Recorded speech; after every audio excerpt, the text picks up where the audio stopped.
Hello दोस्तों, welcome back to my channel. This is Prachi और आज एक्सप्लेन करने वाली हूँ नो एग्जिट मूवी को, जो कि रिसेंटली ही रिलीज हुई है। वीडियो बहुत ही ज़्यादा इंटरेस्टिंग होने वाली है, तो इसे अंत तक ज़रूर देखिएगा। मूवी के स्टार्टिंग में हम नशेड़ियों के एक ग्रुप को रिहैब सेंटर में देखते हैं, जहां हम अपनी कहानी के लीड कैरेक्टर डाबी से मिलते हैं और वो बाकियों की तरह ही एक ड्रग एडिक्ट होती है। डाबी यहाँ रिहैब में बिल्कुल भी खुश नहीं थी, क्योंकि इस रिहैब में आने से पहले वो 7 और रिहैब में जा चुकी थी, जिसका उसे कुछ भी फायदा नहीं हुआ था। फिर जब सब लोग एक दूसरे को अपनी कहानी बताने ही वाले थे कि तभी उस रिहैब का केयर टेकर माइक वहाँ पर आता है और डाबी को बताता है कि उसकी माँ हॉस्पिटलाइज हो गई है और उसके लिए कॉल आई है। फोन पे डाबी की दोस्त जोई थी, जो कि उसे बता रही थी उसकी मॉम की कंडीशन बहुत ही ज्यादा सीरियस है। फिर वो कहती है कि उसे अपनी बहन यानी कि डीवन से बात करनी चाहिए, ताकि वो रिहैब सेंटर वालों से बात करे और डाबी वहाँ से निकलकर अपनी मॉम से हॉस्पिटल जाकर मिल सके।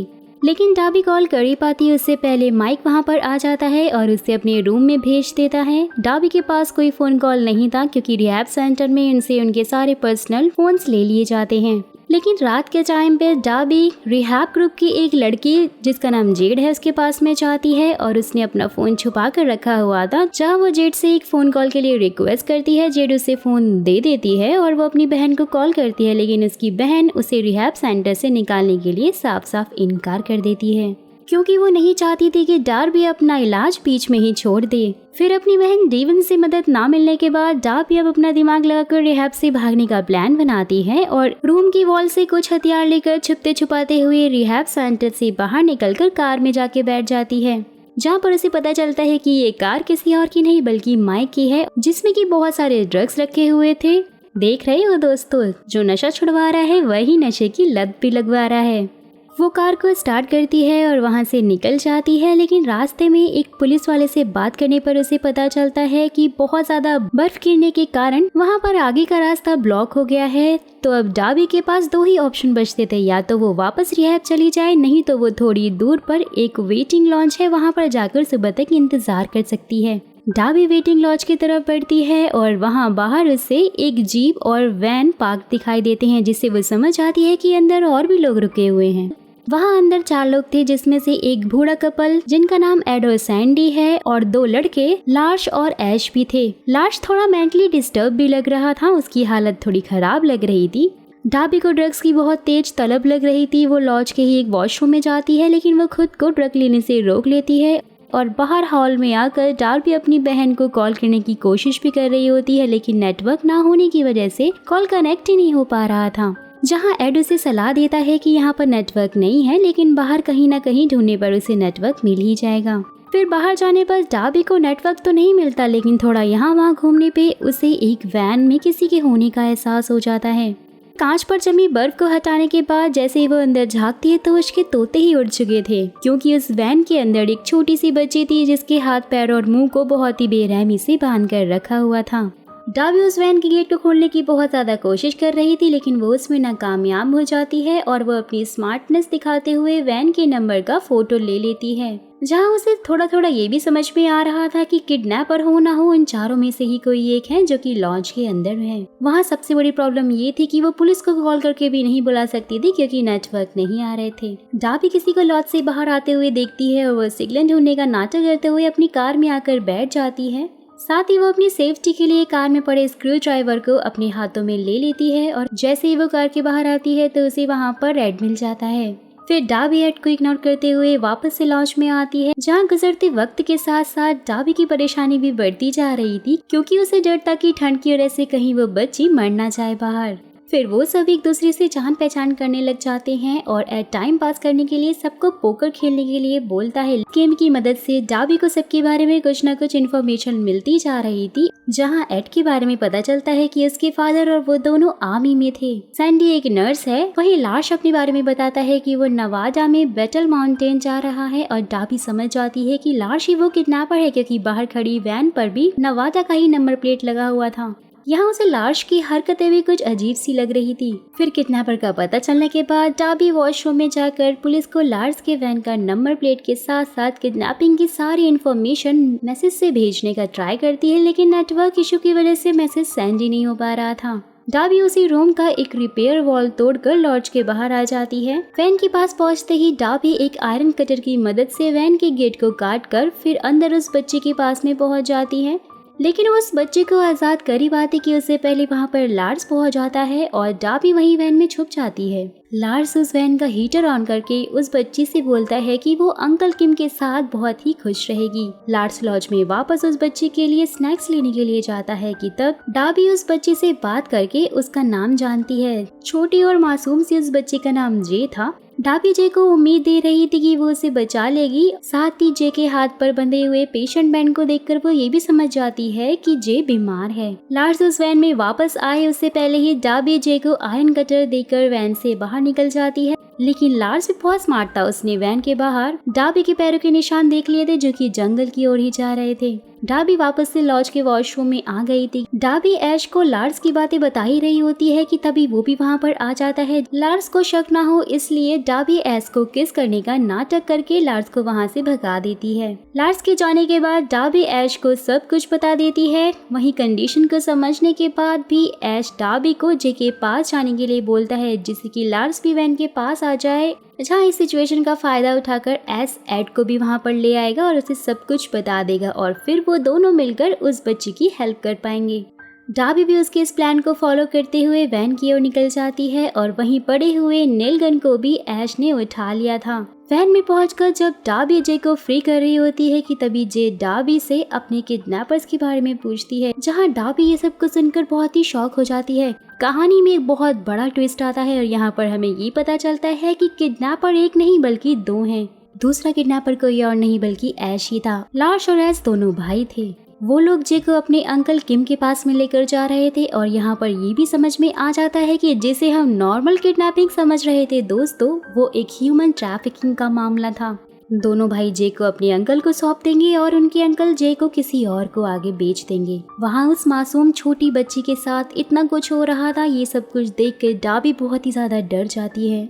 जैसे ही लार्स और ऐश वैन का गेट खोलते हैं, उन्हें डाबी वहाँ पे नहीं मिलती क्योंकि वो जंगल के रास्ते वापस लॉज में आ गई थी। डाबी के पैरों के निशान का पीछा करते हुए वो दोनों भाई भी वहाँ पहुँच जाते हैं। डाबी लॉज के अंदर वहीं पर एड को सब कुछ बताने की कोशिश कर रही थी कि ऐश सबके सामने आ जाता है। यहीं पर हमें जे के सिम्टम्स के बारे में भी पता चलता है कि थोड़ी सी एक्साइटमेंट जे की जान ले सकती है। फिर ऐश डाबी के मैसेजेस को चेक करता है, जिसमें सबसे पहले वो पुलिस को सेंड किया हुआ मैसेज को डिलीट कर देता है, लेकिन ऐश को नहीं पता था कि टेक्स्ट मैसेज को डिलीट करने के बाद भी फोन का एआई अपने आप ही इस मैसेज को नेटवर्क आने पर सेंड कर देता है। जहां ऐश को बाकी मैसेजेस से पता चल जाता है कि डाबी के फैमिली रिलेशन ठीक नहीं है और हम ये भी जान पाते हैं कि डाबी के पिता वो एक एक्स आर्मी ऑफिसर थे और उन्होंने जब सुसाइड किया था तब पहली बार डाबी ने ड्रग्स लिया था और उसके बाद वो एक ड्रग एडिक्ट बन गई थी। जहां ऐश डाबी को चुप रहने की धमकी देता है क्योंकि अगर उसने अपना मुंह खोला तो लार्स के साथ मिलकर वो सबको यहाँ पर मार देगा।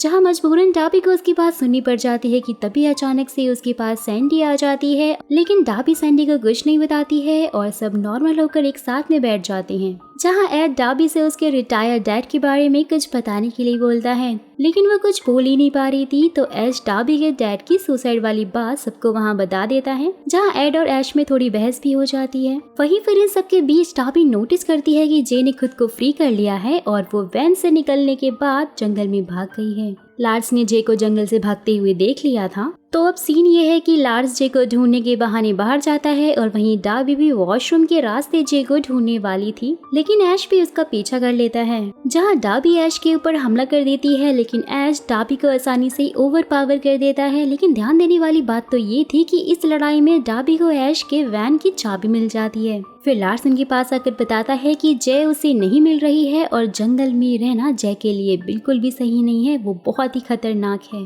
फिर वो डाबी की मदद से जय को ढूंढ रहे होते हैं, लेकिन डाबी अपना दिमाग लगाती है और उन दोनों भाइयों को बेवकूफ बना के वहाँ से भाग जाती है।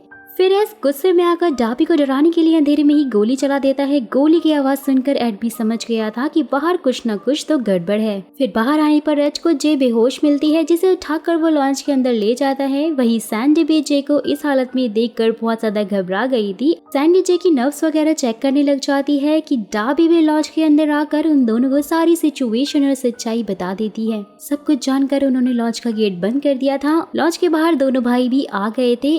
जहाँ एड उन्हें धमकी देता है कि अगर वो दोनों में से कोई भी अंदर आया तो वो उन्हें गोली मार देगा। यहाँ एड के पास गन नहीं थी, लेकिन स्टिल वो एक आर्मी ऑफिसर है, ये सोचकर वो दोनों भाई सोचते हैं कि सच में उसके पास गन है और अंदर जाना खतरे से खाली नहीं है। जे की मेडिसिन उन दोनों भाइयों के पास ही थी, जो कि अगर जे को नहीं मिल पाती है तो वो मर भी सकती है। तो इसलिए ऐश एड के साथ में एक डील करने की कोशिश करता है कि जे की दवाइयाँ उनके पास हैं, जे अगर अंदर ही रही तो वो मर जाएगी, और अगर वो लोग जे को उन दोनों भाइयों को सौंप देते हैं तो वो जे को दवाई पिलाकर यहाँ से निकल जाएंगे, साथ ही वो किसी को भी कोई नुकसान नहीं पहुँचाएंगे। जहाँ एड अपना फौजी दिमाग लगाते हुए उन्हें बोलता है कि वो मेडिसिन उन्हें दे दे और उसके बदले वो लोग अपनी वैन की चाबी उससे ले सकते हैं। ये सुनकर उनके होश उड़ जाते हैं कि उनके वैन की चाबी उनके पास नहीं है बल्कि डाबी के पास है। दोनों भाई वैन से फ्यूल निकालकर लॉन्च के ऊपर छिड़क देते हैं और दोबारा उन्हें धमकी देते हैं जे को उन्हें नहीं सौंपा तो वो पूरे लॉन्च को आग लगा देंगे। वहाँ एड अच्छे से जानता था कि वो ऐसा बिल्कुल भी नहीं करेंगे। जहाँ ऐश भी एड को बोल रहा था कि किसी अनजान लोगों के लिए उसे अपनी लाइफ को रिस्क में नहीं डालना चाहिए, लेकिन एड उसे बताता है कि वो एक आर्मी ऑफिसर है, वो एक फौजी है और उसकी पूरी जिंदगी वो यही करता है।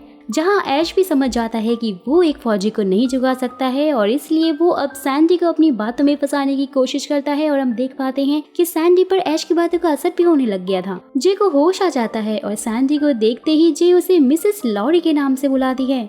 कहानी में एक और ट्विस्ट आ जाता है और ये पता चलता है कि सैंडी जे की नर्स हुआ करती थी, जिसने पैसों के लिए दोनों भाइयों से किडनैपिंग में मदद मांगी थी, लेकिन उसे नहीं पता था कि वो दोनों भाई इतने कमीने निकलेंगे कि वो किडनैपिंग के बदले उसे ह्यूमन ट्रैफिकिंग में ही बेच देंगे।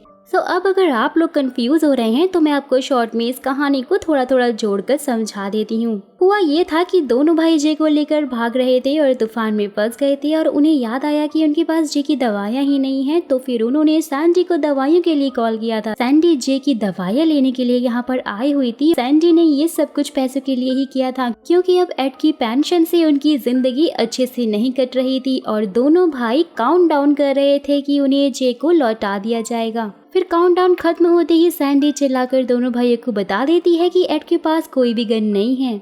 यहाँ इतना ही कम नहीं था कि उसने डाबी की आंखों में भी पेपर स्प्रे डाल दिया था। दोनों भाई अंदर आ चुके थे और उनसे दवाइयाँ लेकर सबसे पहले सैंडी ने जे की जान बचा ली थी, और वहीं डाबी सैंडी को बता देती है कि वो लोग किडनैपिंग नहीं चाइल्ड ट्रैफिकिंग कर जे को बेचने वाले हैं। सैंडी ये सुनकर खुद भी बहुत ज्यादा शॉक हो गई थी, लेकिन अब वो इस गुनाह में इतना आगे आ चुकी थी कि वो पीछे नहीं हट सकती थी और वो ऐश से जे को यहाँ से ले जाने के लिए बोलती है। फिर ऐश डाबी से चाबी मांगने लग जाता है, लेकिन एड उसे बार बार रोक रहा था उन्हें चाबी देने से, इसलिए गुस्से में आकर ऐश बिना कुछ सोचे समझे ही एड को गोली मार देता है। सैंडी ये सब कुछ देखकर गुस्से में ऐश पर ही पेपर स्प्रे छिड़क देती है, लेकिन लार्श बीच में आ जाता है जिससे सारा पेपर स्प्रे उसकी आंखों में पहुंच जाता है और बिना देरी के ही ऐश सैंडी को भी मार देता है।